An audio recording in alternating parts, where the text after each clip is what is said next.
আসসালামু আলাইকুম। MI BD ব্লগসের নতুন আরও একটি ভিডিওতে আপনাদের সবাইকে স্বাগতম। আজ আপনাদের সামনে উপস্থিত হয়েছি বাজাজের F250 এই বাইকটি নিয়ে। এই বাইকটি সম্পর্কে বিস্তারিত জানানোর চেষ্টা করব। তার আগে যারা আমার চ্যানেলটি এখনও সাবস্ক্রাইব করেননি, প্লিজ আমাদের চ্যানেলটি সাবস্ক্রাইব করুন, এবং যারা ইতিমধ্যে সাবস্ক্রাইব করেছেন তাদেরকে অসংখ্য ধন্যবাদ। বাজাজ পালসার F250 এই বাইকটিতে single cylinder 4 stroke 2 valve coil cool FI SOHC একটি ইঞ্জিন রয়েছে। এই ইঞ্জিন থেকে ম্যাক্স পাওয়ার পাওয়া যায় 24.5 PS at 8750 RPM এবং টর্ক পাবেন 21.5 নিউটন মিটার 6500 RPM এ। সেই সাথে গিয়ার ট্রান্সমিশন পাবেন 5টি, আর ক্লাস হিসাবে পাবেন অ্যাসিস্ট অ্যান্ড স্লিপার ক্লাস, এবং স্টার্টিং ম্যাটে থাকছে অনলি সেলফ। এরপর যদি বাইকটির সামনে আসি তাহলে দেখতে পাবেন ফুল LED প্রজেক্টর হেডলাইট, এবং সেই সাথে ব্যাকলাইট ও সিগন্যাল লাইটগুলোও পাবেন LED।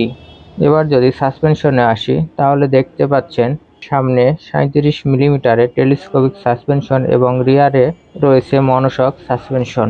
এই বাইকটির ফ্রন্টে ব্যবহার করা হয়েছে 100/80 সেকশনের টায়ার, এবং রিয়ারে ব্যবহার করা হয়েছে 130/70 সেকশনের টায়ার। ওয়াই টায়ারের রিমের সাইজ 17।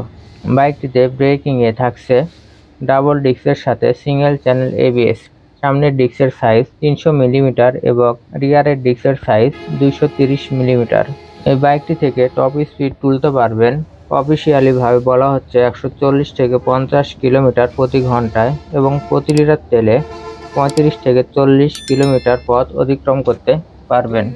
এবার যদি এই বাইকটির বডিতে আসি তাহলে বাইকটির সিট হাইট 795 মিলিমিটার এবং wheel base 1351 millimetre, ground clearance 165 millimetre, fuel ট্যাঙ্কে ফুয়েল ধরবে 14 লিটার, এবং রিজার্ভে রাখতে পারবেন 2.5 লিটার পর্যন্ত, এবং এই বাইকটির ওয়েট 164 কেজি। আর এই বাইকটিতে মিটার হিসাবে দেওয়া হয়েছে সেমি ডিজিটাল মিটার। এই মিটারে speed meter, tachometer, clock, fuel indicator ইত্যাদি শো করবে। বাইকটির সিট হিসেবে পাবেন স্প্লিট সিট, এবং হ্যান্ডেলবার রয়েছে ক্লিপ হ্যান্ডেলবার। এই বাইকটির 2টি কালারে বাংলাদেশে অ্যাভেলেবল আছে, রেসিং রেড ও টেকনো গ্রে। সব শেষে জানিয়ে দিচ্ছি এই বাইকটির প্রাইস। এই বাইকটির বর্তমান মার্কেট প্রাইস 3,65,000 টাকা। তো আজকের মতো এখানেই বিদায় নিচ্ছি, দেখা হবে পরবর্তী ভিডিওতে। আসসালামু আলাইকুম।